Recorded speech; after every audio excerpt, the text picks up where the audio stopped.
Tommy Worden, aged 18, is half Italian and half British. Although he was born in Italy and grew up there, he's decided to apply to university, or uni, in the UK. Many Italians seem to be doing that these days. We asked him why. In terms of studying in Britain, well, arguably you could say it's one of the best educations in Europe in terms of university, just because it's so recognised worldwide. I also think that obviously the ongoing economic situation plays quite a big part in it. And finally, the huge Italian community that's ever growing in the United Kingdom, I think, is also a reason for that, because there's just so many Italian people. If you just walk around the streets of London, you basically, every 200 yards or so, you'll overhear an Italian conversation going on. And I think it's also because Italians tend to follow the trend, and British universities, as opposed to other universities, are more accepting of the Italian maturità. In order to apply to university in the UK, Tommy, like everyone else, has to use a system called UCAS.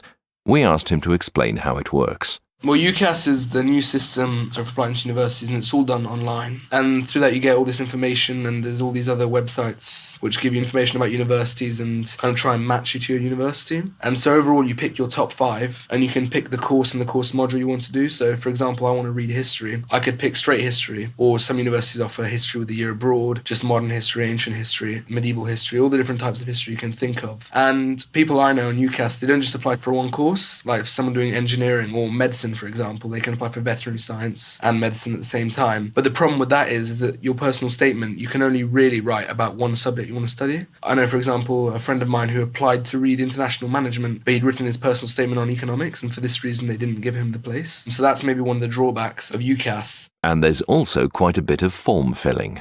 So what you have to do basically for UCAS is fill out all this information about yourself, pretty basic stuff, and your background, where you live, if you have any emergency contacts. But compared to the Common App, which is the one you have to do for the United States, they ask a lot less about you. And as opposed to the Common App, you just have to write one personal statement, which gets read by all the unis. And in addition, your tutor or UCAS referee writes a reference for you, in which they basically talk about how you fit in at school. And most of the times they write positive things about you. I haven't heard of anyone writing negative things about you, because obviously it reflects the image of the school. And then you have to send off all these applications to these 5 universities, or less, by the 15th of January, although there's a deadline at the end of October for Oxbridge and medical students. That's their deadline, so they apply earlier. And if you only apply to 3 or 4 colleges, you can add colleges before the deadline on the 15th of January, but obviously you can't change your personal statement.